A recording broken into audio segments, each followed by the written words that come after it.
Live from Los Angeles, it's the Life Changes Show. Look at the bright lights. Look at the bright lights. With tonight's guest, teacher, writer, actor, and father, Anthony Montes. Look at the night sky. Look at the night sky. And musical guest, Cathy Segal-Garcia. I am Mark Lejeune, and now your host, the MC, the master of change, Filippo Voltaggio. Happy New Year. This is our New Year show. It's actually New Year's Eve. That is when this show is coming out. We're taping it before New Year's Eve. And so with that, I want to say not only Happy New Year, but congratulations. Because if you're listening to this, you're here. You made it here. And that's happy for all of us. And sadly, some people may not have made it here. And so this show is about that. This show is called Out of the Darkness into the Light. And our guest is going to share some of his experiences of the darkness and of the light, how he made it out of darkness into light, and how he's helping other people into light. And you'll understand more what that means when we talk to our guests. Now, this is his way of sharing and him sharing his story as he has, and we'll learn more about it later, is helping other people talk about something that in certain cultures, in certain groups is taboo or they think they're the only one. On a lighter side, interestingly enough, I shared something this holiday season that people started saying things like, I can't believe you're sharing that, or I'm experiencing the same thing. Just from me sharing helped them, and it helped expand this kind of conversation. I'll share with you what I shared. If you're a Facebook friend, you may have already seen it. If you're not on Facebook with me, by all means, go to Filippo Voltaggio and become a Facebook friend. And this is what you will see there if you go there now. This holiday season, I have experienced an interesting phenomenon. Each time after leaving a holiday party, a seasonal event, or a Christmas concert, I felt like I had just experienced Christmas. And the next morning, I'd feel like Christmas had passed. That is until the next event, where I'd feel like it was Christmas all over again.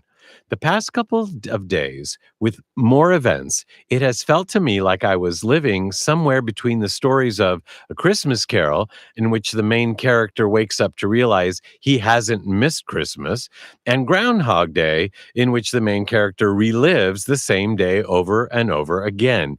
In trying to figure out why I might be having these sensations, I have explored the possibility that maybe Thanksgiving was celebrated a week earlier this year than it has been in a while.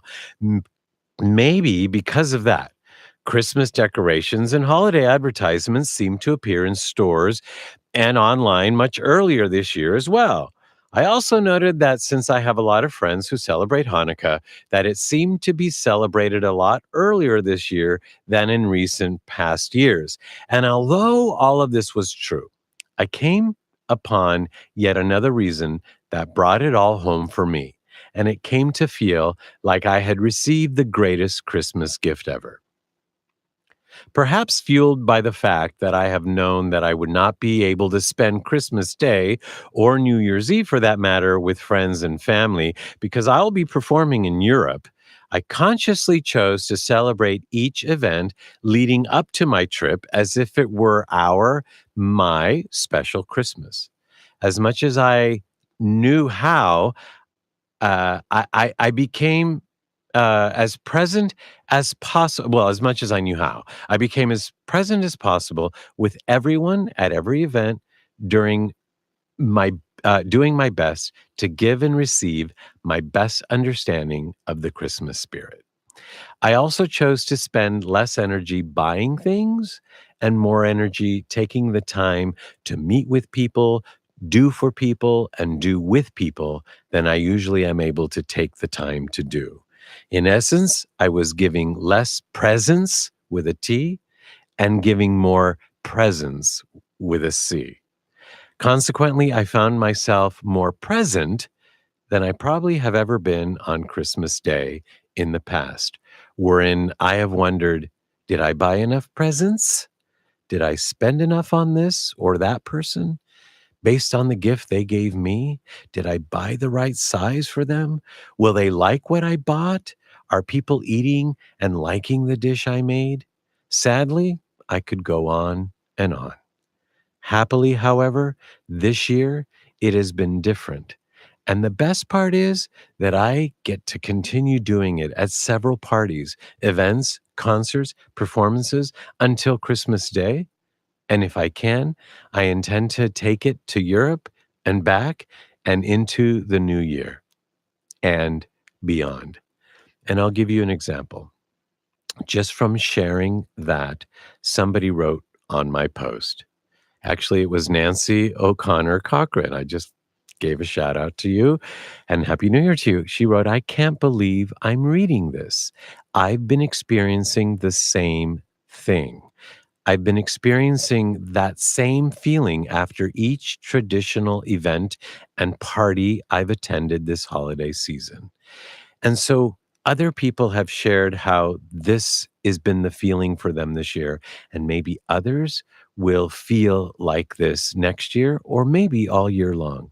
So, in a similar way, as we share some of our stories, we learn more about ourselves, we learn more about each other, and we open up conversations that at this point in time are very important to open up. So, I'm looking forward to this conversation with our guest, Anthony Montes, and afterwards, live music with Cathy Segal-Garcia, all on the Life Changes Show when we come back after this. You are listening to the Life Changes Show, recorded live from Studio NoHo. You can hear tonight's show and all our past shows, which include luminaries such as Marianne Williamson, Gary Anthony Williams, Sierra Campbell, and Ellen Roderick Jones on our archive page at lifechangeshow.com. You can visit us online via Twitter at Life Changes Show and Facebook at The Life Changes Show. We're back. I'm Filippo Voltaggio sitting here with Mark Lejeune. And Mark, Happy New Year. Happy New Year. And I'm thinking that if we combine those two and stay in presence, then it's Groundhog Christmas and Groundhog Hanukkah. Oh. Which is every day is Christmas. Every day is Hanukkah from here forward, right? I like it. All right. I like it. Well, then, Happy Christmas. Happy Hanukkah. And Happy New Year. And Happy New Year. Well, as I said, we're calling the show Out of the Darkness into the Light, at least this episode, because our guest, who's an award-winning actor, director, writer, and producer, has written that play with that title and turning it into a movie. Now, actually, I should say it's his story that he's writing into a play and into a movie. And we're so glad he's doing it because you'll see when we get a chance to chat with him what it's all about. Welcome, Anthony Montes, to the show. Thanks for having me. It's great having you. I've enjoyed our conversation. And can I say right off the bat, I know you're teaching in San Francisco, so it's good to have you here in Los Angeles with us. And when I asked you, how is San Francisco and how is the teaching, one of the first things you said, it's hard to see the homeless people and how they're struggling. And I thought right away, thank you for not only mentioning that, but it's interesting that you talk about people that are mentally ill or can't fend for themselves and people needing to be taken care of. We all need to be taking care of each other and ourselves, obviously, of course. There are some very, very, very important people who can't take care of themselves, and those are children, like all children. And some parents who have their own stuff going on to such an extent that they not only can't take care of their children, but they actually make life potentially really, really difficult for children. So I say that because I know a little bit about your childhood growing up. Yeah. I grew up with a mother who's amazing, but a father who's less than. He probably should have never been a father. He was an alcoholic. He was a physically abusive, mentally abusive man. And my earliest memories were, being punished, being hit, being put in the brig, which was a closet I couldn't get out of. As a result, I grew up with no self-esteem. I didn't like myself. I figured there must have been something wrong with me that my father don't like me, seemed to like me very much. And it caused me to be depressed a lot. I always wanted to be an actor. And in the beginning, I wanted to be an actor because I wanted to be anybody but me. So I would take on these characters and be these characters for days just to feel like I was being someone else, anyone but me.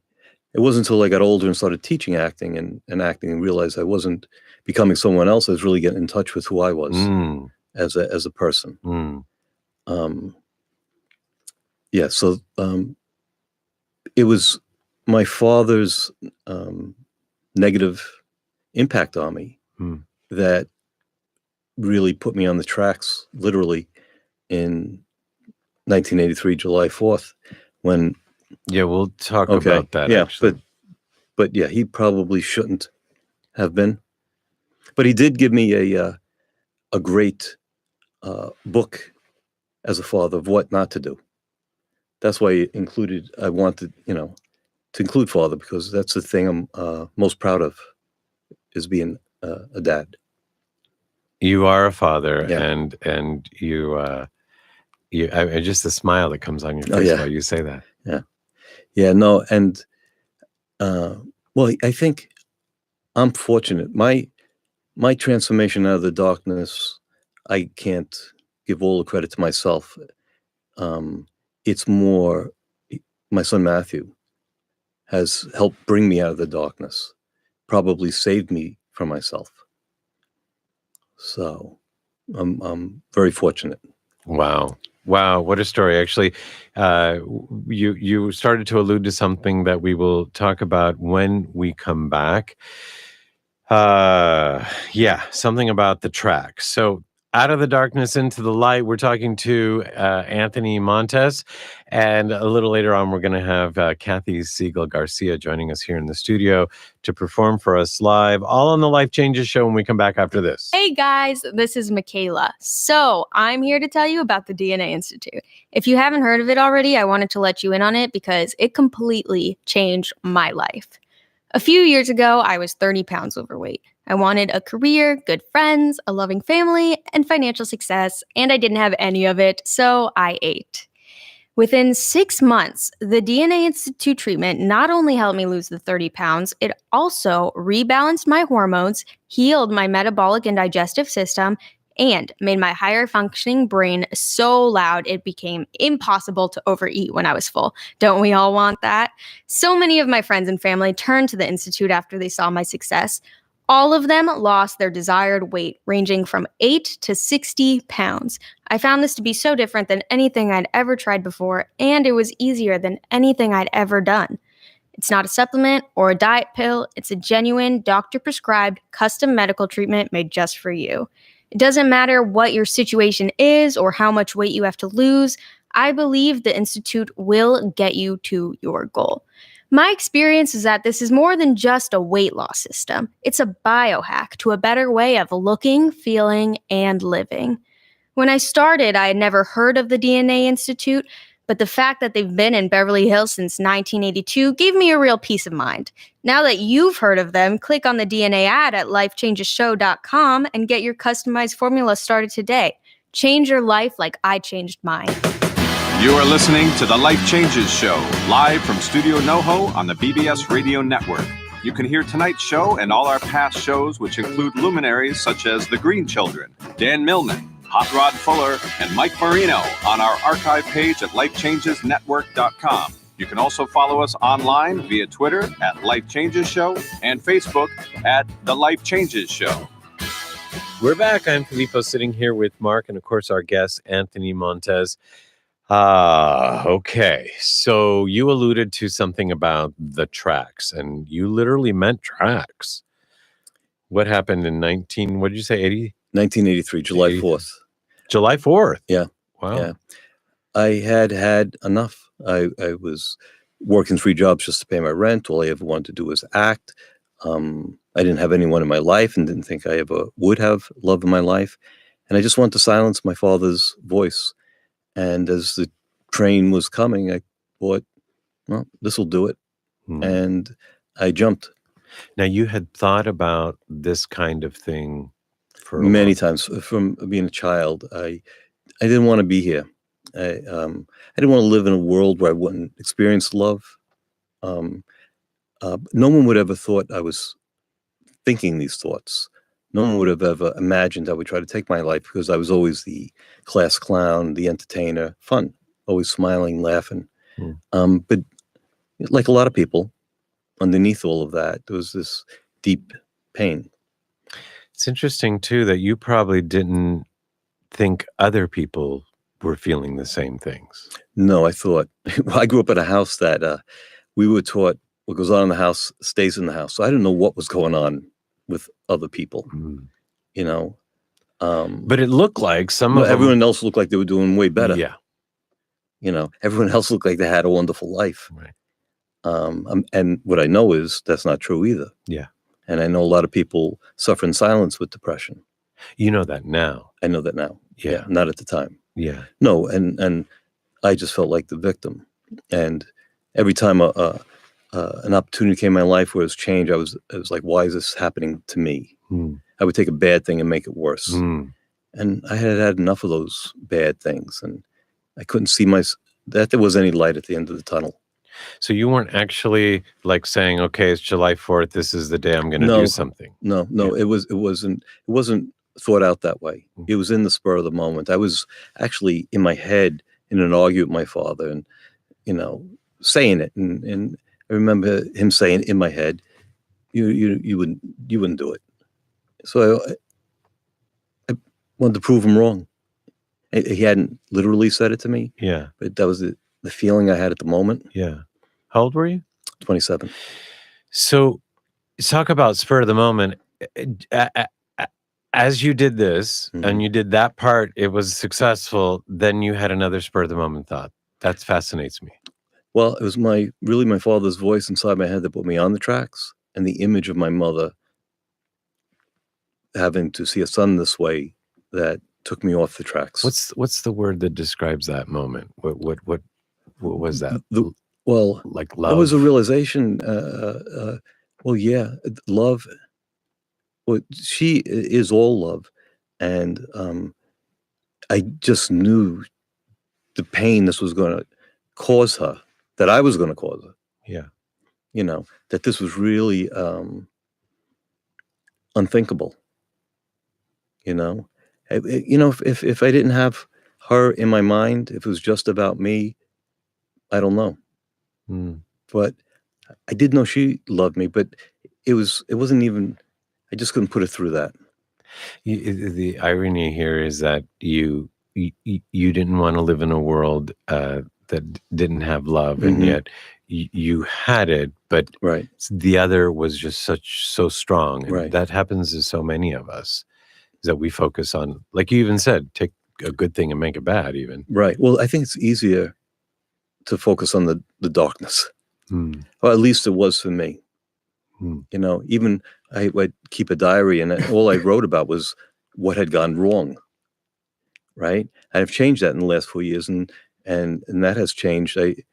Every morning I write a note to myself, and it's like anything can happen day. So I just date it, and dear Anthony, and I've never been so positive with myself as I have been. Wow. So I would suggest that to everybody. It's a great, and I do with my teachings around the world. I have them writing and getting that stuff. As an artist, we have a way of getting that muck out. Yeah. Right? Yeah. So I don't know what other people do. Yeah. Well, maybe other people paint or paint. No. Yeah. To take it and still express an it, artist. whatever. I Yeah, see. Yeah. I mean, there are. I mean, it doesn't have to be that. It could be gardening. It could be meditating. Right. It could be right. something to silence the negativity and to see the positive within us. To see the positive. Well, I bet you've never shared your story in this way with so many interruptions, and I'm sorry, but in a way, it's just really interesting as we're weaving in and out of the drama and finding a balance here. So let's go back into the drama for just a moment. Sure. So you had a thought of your mom. Had a thought of my mom. So the train was coming, and I couldn't remember where the third rail was. So I just jumped to my left.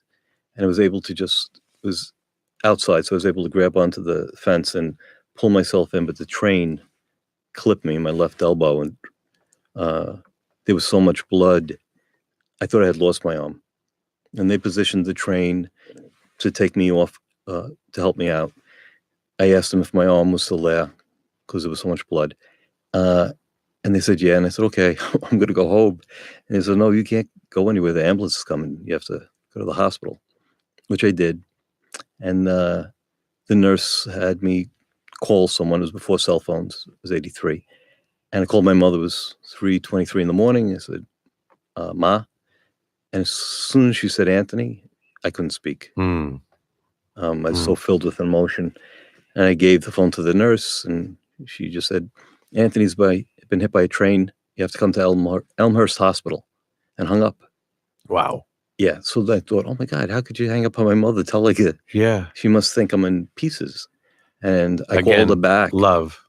Yeah, I did. I couldn't have her imagination go there. And I said, Ma, I'm okay. And she woke up my father and said, we have to go to Queens. Anthony's been hit by a train. And my father said to her, you go. So wow, you didn't find that out until later, though. Right? I didn't find that out till much later. Yeah, interesting. You also didn't share, like we don't know your father's story. I don't know if he was in the war or what his childhood was like, and maybe you're right. You maybe should have never been a father. And at the same time, knowing what you're doing with people now, it's hard to argue that you're in the right place, doing the right thing, helping people in a way that need to be helped. Well, and the truth, too, with him and with everybody, I think, he was doing the best he could with the tools he had at the time. That was his best, So I have learned to forgive him, which is necessary and healthy, I think, and to realize I love him. Wow. Yeah. Is he still alive? No, he passed away. Wow. So you also didn't share this story with anybody. No. Was it shame? I was embarrassed. Okay. Yeah. I was embarrassed to say that I tried to kill myself. Yeah. So everyone thought I slipped, because that's what I said. I said I was running for the train. There must have been ice cream or something, and I slipped and was going to have a lawsuit. I had a lawyer. Wow. And then I wasn't doing anything he asked, because for me it was just, to make it look more legit that I slipped. Wow. But I didn't follow That's through how with far you were willing to take this story at one point. Yeah. Until why didn't you? Because you're conscious. Yeah. I wasn't gonna benefit from this. Yeah. And in fact, what I told you before, a week later, I saw was somebody had jumped down on the tracks to help a homeless person and was killed. Wasn't able to squeeze where I was able to. He was a bigger guy, and they died. So your life took a whole other meaning, more so maybe when you started sharing it, like actually saying this is, or this was. I mean, I really knew I had a story to share, that I can look at my life and see how we can change. We are not just born this way and that's the way we are. We can change if we want to change. And I was an example of that. I am an example of that.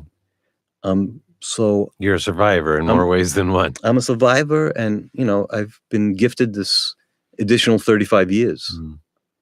So in the past 4 years, I've written a play about it called Subway Suicide.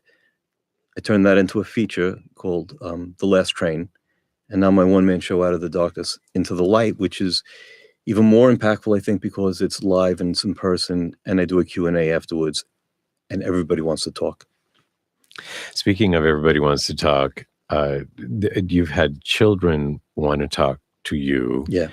You've had certainly your students, Mhm. and it's opened up all kinds of conversations just by you sharing your story, just by people seeing the film, Mhm. and then you encourage people to write their stories because they're in your class, so Right, they're right. actors, and right. So tell us about that.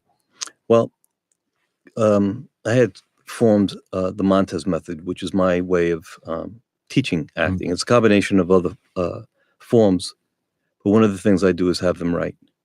And the first thing I have them write is a personal monologue. Ooh. Yeah, I don't make them talk about anything that they're not willing to share. Mm-hmm. And I teach a lot of people from other countries, and I teach in other countries. So it's not about how good my writing is. It's just to express yourself truthfully. Nice. And I have them write it in whatever language they speak. And then, Oh. yeah.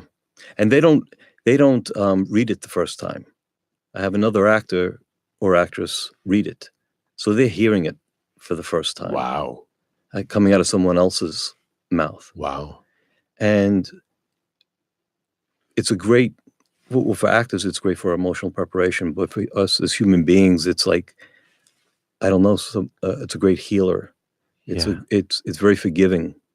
You can look at yourself and, you know, I had written out 203 pages of my life, and I read it once from my earliest memory to 37, and I saw that our life really reads like a book. Things I didn't like about myself, things I hated about myself, things I felt guilty about.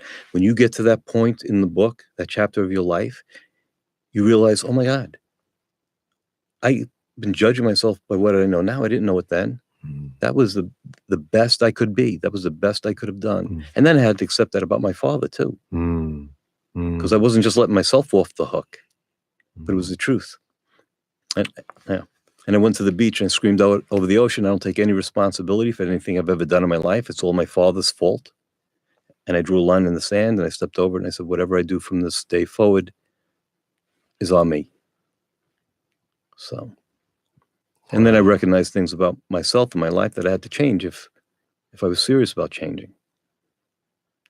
And you share this in your plays, you Yeah. share it in your, I mean, from this honest plays Yeah. in your films, and then you share it with your students. If you're interested in learning more about not only the Montes method, but also about the movies and the plays, you can go to anthonymontes.com. It's Anthony, Anthony Montes, Montes.com. We'll be right back with more Anthony Montes.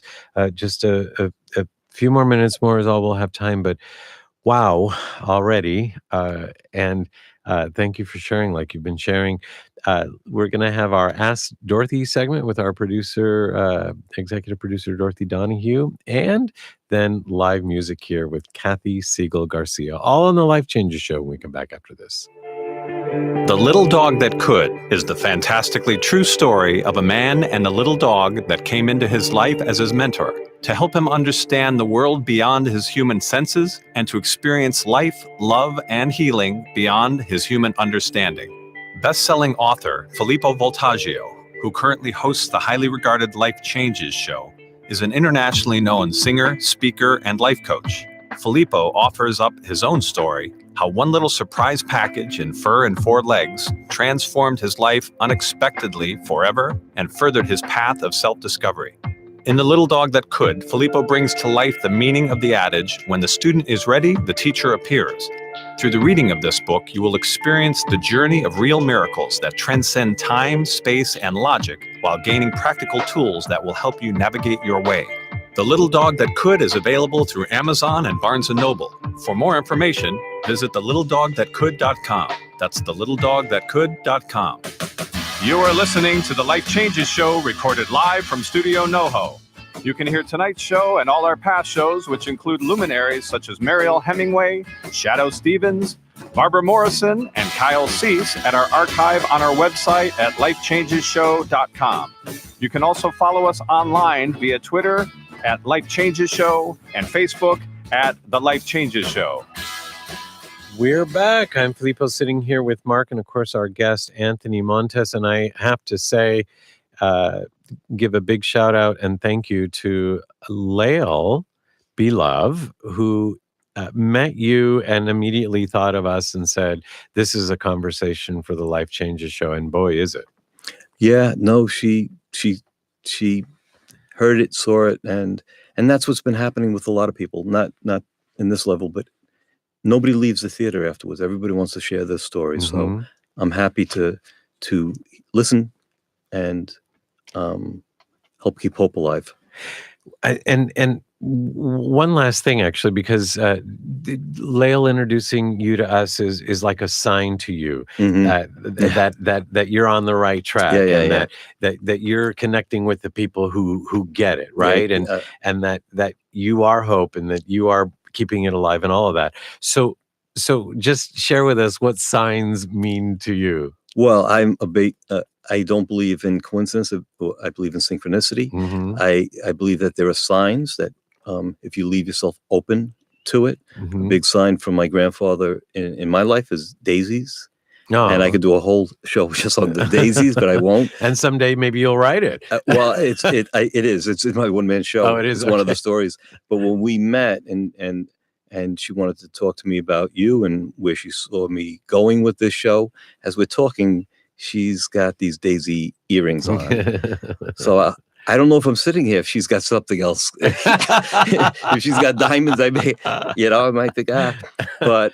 And I follow those signs. I don't just see them as signs. I allow them to guide me. Well, you in a way, you also said that there were signs potentially in your life, but you looked at them as maybe Yes, negative. yeah. No, I would take situations. I wouldn't see them as opportunities to grow. I would just say, why is this happening to me? Ah, And I would take a bad situation and make it worse. hmm. I no longer ask for things the same way because I know I don't see the big picture. It's like whatever's in my best interest.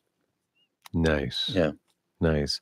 Well, speaking about the best interest, I know you have the best interest in mind for several people that you are coaching along Yeah. and helping them keep their hope alive. Yeah.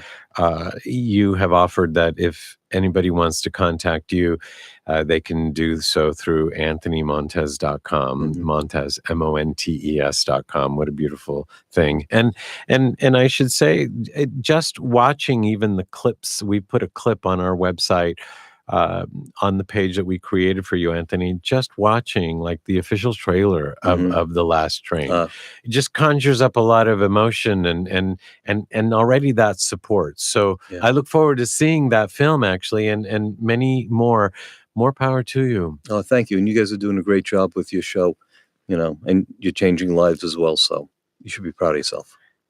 We are. Thanks so much. Yeah. Thank you so much. Thank you, Anthony Montes. Yeah. And with that, I believe we have a shout out today. We have a couple of shout outs, actually. We're going to give a shout out to Rolling Hills United Methodist Church in Rolling Hills, California, and the Reverend Jonathan Shute for generously donating a Soundcraft 32 input audio console to our great friends at Kulak's Woodshed here in Los Angeles. And also a secondary shout out to the legendary Ron McCoy Productions, and our own legendary Brent Hahn at Studio Yonoho for wrestling the darn thing down the stairs and delivering it to Kulak's.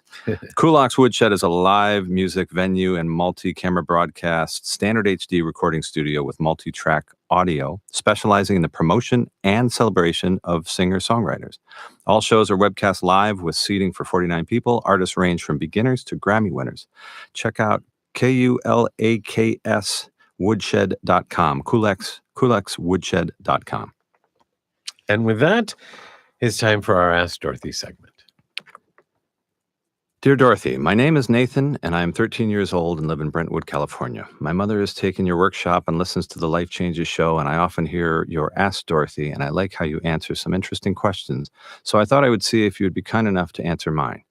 I feel like I've been born to help change the world, but I don't have a clue as to how I could possibly do anything to bring peace to this messed up planet. It is all I can do to get through each day of school, and I am afraid of what is going to happen when I start high school next year. Do you have any suggestions?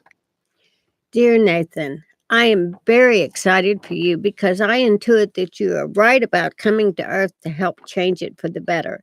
I also believe you're on overwhelm because you think you have to do this by yourself.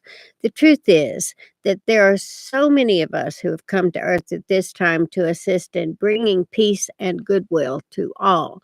It is important to know that you're not alone and that there are millions of people who are here to help. However, let's remember that before we can create world peace, we must create peace within our individual hearts and minds. You say you're afraid about going into high school, and this indicates to me that you're not at peace. Nathan, do you know that you are the power in your world and that every thought you think and word you speak and action you take are what is creating your reality? Once you know and accept this, you can begin making more elegant choices than being afraid of the future. Fear and excitement are interchangeable, and you can start choosing to be excited about all of the wonderful things higher education will bring into your life. There will be new friends, new ideas, and you can create a group or become a part of groups of people who are like minded. You can be kind to one another and begin projects that will help others. Let's volunteer to feed the homeless or raise money to provide the less fortunate in your school with clothes and food. Yes, there will be challenges, and this is okay. You and your friends can figure out ways to overcome any challenges you're faced with. There will be guidance counselors trained to help you that you can consult with. Just remember, peace on earth begins with you. And once you choose love and excitement over fear, you will be amazed at what you can offer the world. There is so much you can do when you choose to be the very best Nathan you can be. Practicing kindness, gratitude, and love will help you reach your goals. When we choose to be love and share love and treat one another with respect, we are doing our jobs. And I truly believe that this will lead to peace on earth, as peace on earth begins within each of us, and we will show others how to become peace and love by becoming awesome examples of what peace and love are. Thank you, Dorothy. And if you have a question for Dorothy, please write her at askdorothy@lifechangeshow.com. And we'll be right back here on the Life Changes Show with Cathy Segal-Garcia. There are self-help seminars costing thousands of dollars guaranteeing miraculous transformations. There are compelling speakers and life-changing weekend experiences where you can walk on fire. They all deliver revelations that guarantee you'll come back for the more expensive revelations filled with even greater wonder next month on Fiji. We get addicted to positive, heartfelt, expensive theater. What we really need is a jumpstart, an awakening, someone who can give us a reminder that everything we need lies within. Through inspiration and practical knowledge, Dorothy Donahue helps people get grounded and motivated, inspired and energized. It's not just words and affirmations and the power of intention. It's a mindset brought about by a tangible, transcendental experience, an audio-visual, physical, spiritual experience that helps us realize we transform ourselves. We get tools to become the conscious co-creators of lives of unlimited potential. Find out more. Go to DorothyDonahue.com. The Life Changes Show is a premier radio show presented by the Life Changes Network, which is a company whose team has dedicated their lives not only to positive change, but to helping others observe and embrace, honor, and even celebrate their own changes, thus enabling a more positive, inspired life and helping to create a more positive and inspired world. From everyday people, celebrities, corporate giants, and children, we are here to help and to serve. With heart, integrity, and experience, we bring our message and positive intent into your lives through the Life Changes Show, lifechangesnetwork.com, and through guest appearances on other inspiring shows and events.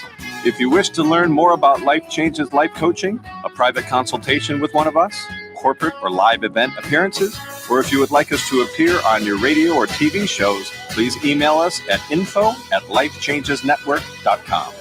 And we're back. I'm Filippo, sitting here with Mark and, of course, our guest, Anthony Montes. And joining us in the studio is singer, jazz singer, vocalist, teacher, recording artist. I could go on and on, from all over the world, actually just from Japan, just recently.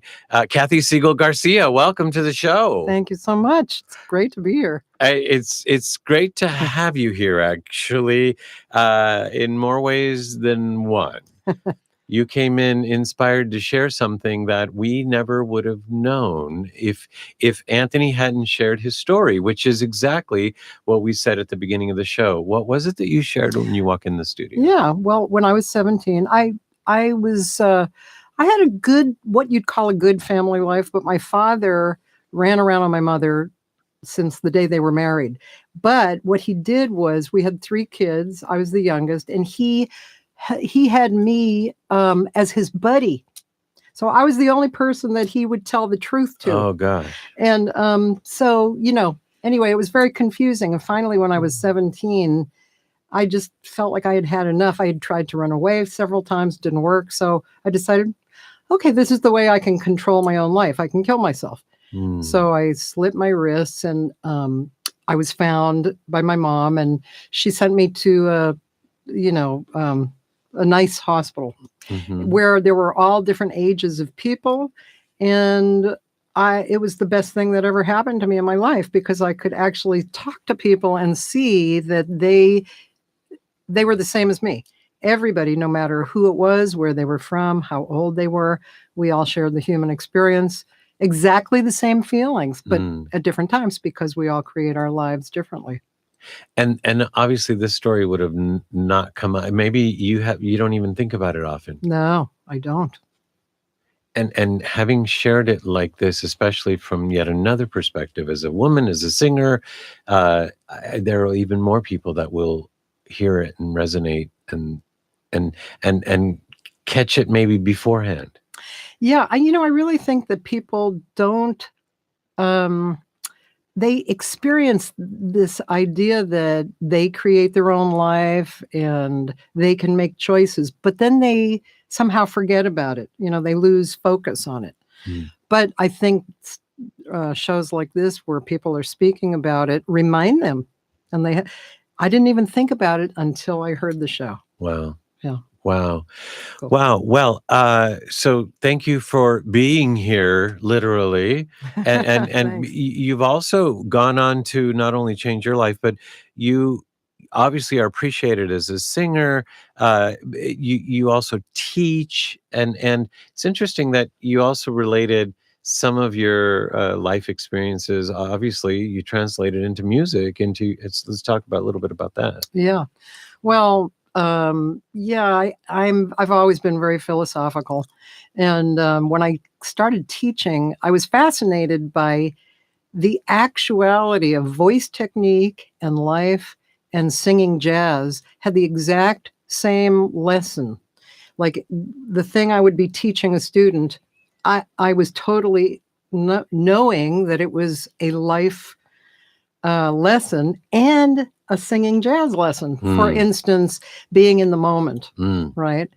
So you have to be in the moment when you're actually practicing technique, because if you're too in the past and too like looking at yourself, you can't move forward. So you have to be in the moment and looking forward. Same with life, obviously, right? We all talk about that all the time. And singing jazz, I mean, any great jazz musician will tell you, like Todd here, it's actually in the moment and looking forward. That's where you have to be, and you have to be moving. Oh, absolutely. Interestingly, especially with jazz, because if you're singing something and somebody has to be listening to you, because the notes aren't written necessarily. They're going to go and they're going to go someplace, and that's part of the fun of it. Is if you're in the moment, then you can play. Yeah. But how do you be in the moment? That's the whole That's question, the whole point. right? That's the whole thing. Well, maybe you'll write a song about it. But in the meantime, let's hear a song, and then we'll get to chat some more. The first song we're going to hear is this. Did you? I wrote it. You wrote it. Yeah, is it about your personal experience? Well, of course, every song I write is about my personal experience. Even 20 Men Waiting, but I left that home. But Everlasting. No, go. This song is called Everlasting, and it's just about love and how love will reveal itself to you, and it's not always where you think it. Oh, nice. Okay. Well, actually, before we start, we should probably mention that you're here with a colleague and friend, and he's Todd Hunter, and he's on keyboards. Yes. Welcome, Yay. Todd. Thank Good you. to have you here Good as to be well. Are you going to be singing as well, maybe? I'm not going to sing. Oh, okay. You don't want to hear that. But I'll play good. Okay. All right. Well, we appreciate that. Here is Cathy Segal-Garcia performing her song Everlasting live on the Life Changes show here at Studio NoHo.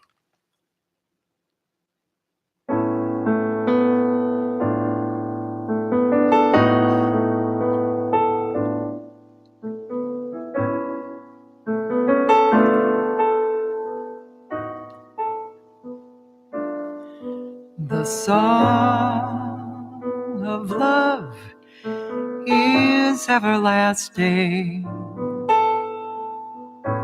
It lives all of the time inside your heart, lies waiting, undiscovered, until it wakes to stir your heart.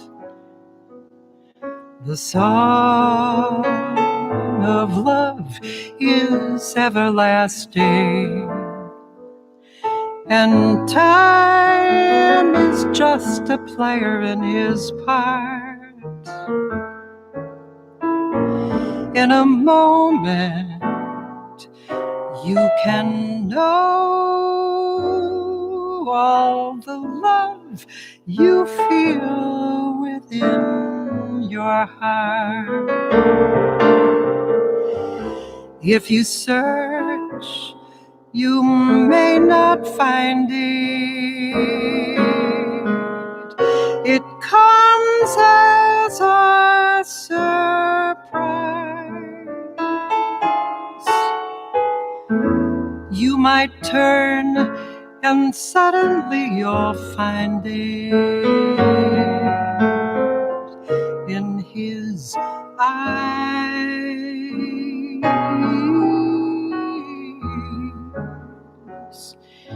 It's an old and everlasting love. It embraces stars above. When you think you can't find love, it's waiting.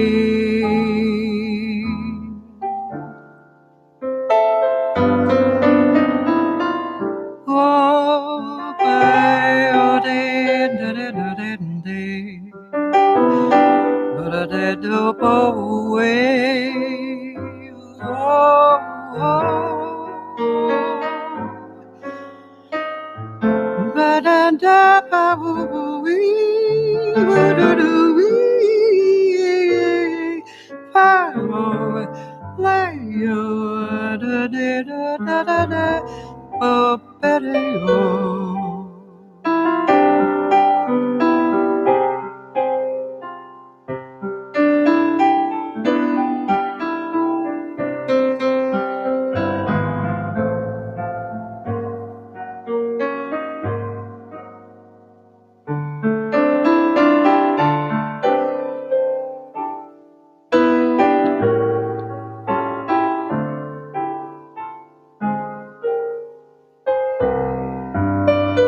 if you search, you may not find it. It comes as a surprise. You might turn and suddenly you'll see it in his eyes.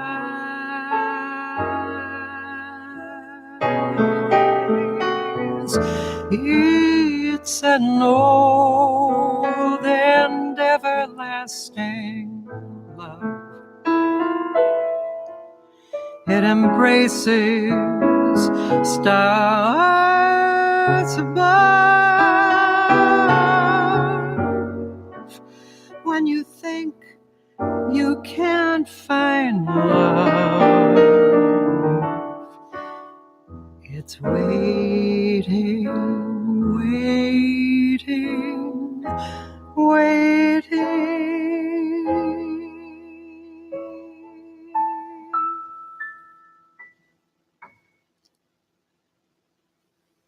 Oh, Cathy Segal-Garcia, thank you so much. Are we giving the website The Jazz Chamber? Well, that is my last record, thejazzchamber.com. Mm-hmm. But my site is cathysegalgarcia.com. Oh, okay. Then let's give that one. Cathy is with a C, C-A-T-H-Y, and Segal is S-E-G-A-L. Yes. And it's simple. Garcia. Who doesn't know to spell Oh, I Garcia? know, really. So CathySegalGarcia.com. Well, just in case, Garcia. CathySegalGarcia.com. And while we're at it, I want to thank Armando Campion for suggesting long time ago. Actually, you've been traveling, so it's good to finally have you here in the studio with us. And I got a thrill watching one of your videos where you're talking about this last CD, The Jazz Chamber. And you mentioned that the person that wrote all these songs was Bevan Manson. Arrangements. Yes. Oh, okay. Yes, of your But he songs. is a composer as well, Yes. he and I have collaborated. But on this record, he wrote 5 of the arrangements. Wow. Yeah. Wow. I look forward to hearing that. And when you say this one, that's the Jazz Chamber one, right? Yes. Because you have another one coming out, right? I do. It's my 12th CD. Wow. With a beautiful 2 guys, Larry Kuntz on guitar and Josh Nelson on piano. And now the piece that you just played, that's from what CD or? I don't think I've ever recorded this song. Wow. Well, you just did. So there it is. Cool, with Todd Hunter, yeah. And so actually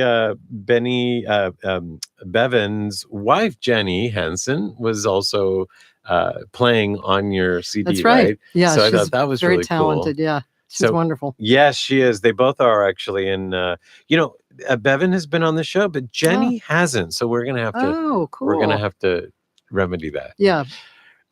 So we have one more song we get to hear, and that's an upbeat song.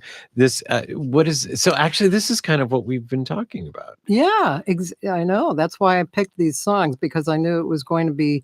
I wanted to lift everybody up who listened. Yeah. So this song, it's called Everyday's Own Song, and I was kind of it's about being in the moment and enjoying yourself, but also, as Todd knows, because he's on the road a lot.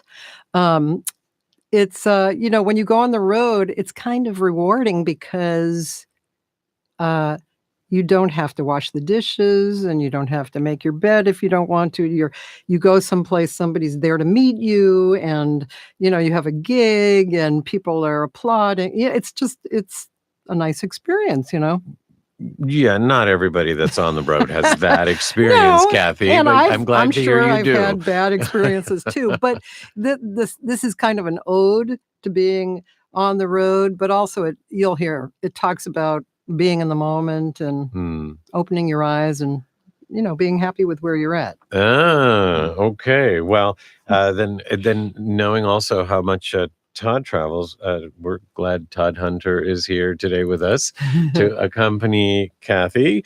And so here's Cathy Segal-Garcia performing Everyday's Own Song live on the Life Changes show here at Studio NoHo.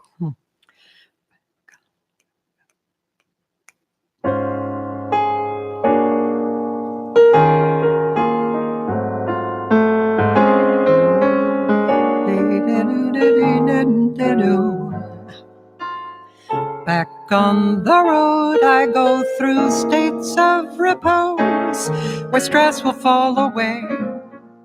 Just living every day's own song. I wake up, step out, look round, and I go. Once on my way, I just acknowledge the day, and life goes on its own. The flow of every day's own song will move it, groove it.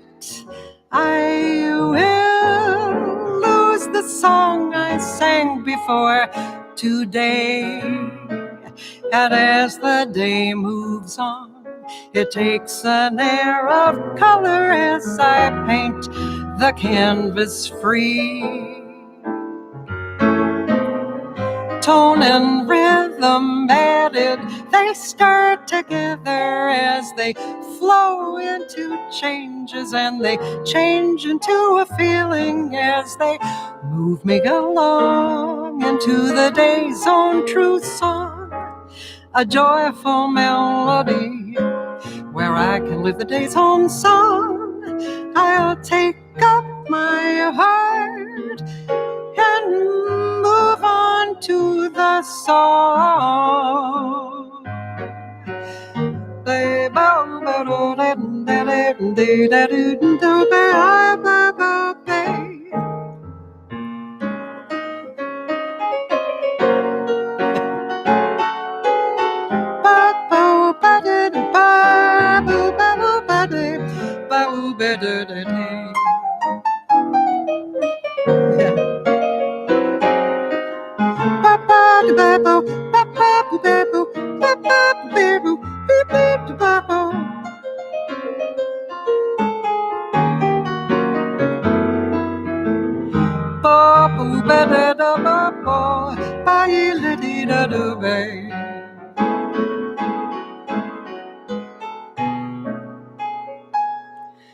And as the day moves on, it takes an air of color as I paint the canvas free.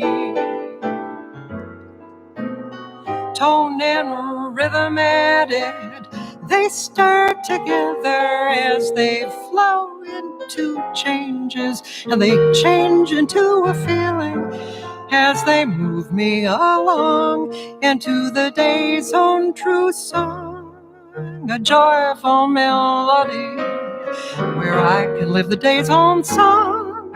I'll take up my heart and move on. Oh, I'll take up my heart, move on. I'll take up my heart and move on to the song,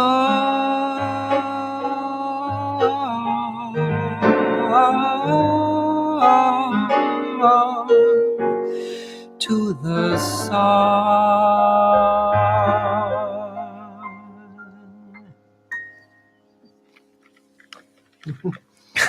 Cathy Segal-Garcia. Thank you. What's that line? Last line? Pick up your heart and what? I will take up my heart and move on to the song. Every day's own song. Good for you, and thank you so much, Cathy Segal-Garcia, and her website is cathysegalgarcia.com. Actually, we did give the Jazz Chamber website for that CD, but you have 12 of them. So, so check her out, and you perform around town and all over the world, so people can follow you as they like. And what a pleasure to have you here with Todd Hunter. Thank you both. Thank you. And Happy New Year to you. Thank you. Same to you. And Happy New Year to you, Anthony Montes. It's such a pleasure. This was a great way to end 2018, and we're off to a great start in 2019, so wishing all the best. That is our show tonight. Let's thank Brent Hahn here at Studio NoHo for making us all sound so great. Thank you, and Happy New Year, Brent. Happy New Year, Brent, indeed. And on behalf of our executive producer, Dorothy Lee Donahue, and our producer and co-host, Mark Lejour, I am your host, Filippo Voltaggio, reminding you that as your life changes like ours surely did tonight, we're here for you. Ciao, everyone. You have been listening to the Life Changes Show. Listen live every Monday night at 7 p.m. Pacific Time, and visit us online at lifechangesnetwork.com, on Facebook at The Life Changes Show, and on Twitter at Life Changes Show. Join us again next week as we consciously explore and embrace the only constant, life changes. The Life Changes Network is an entertainment network. The views and opinions expressed are those of the guests and participants and do not necessarily reflect the views and opinions of Life Changes.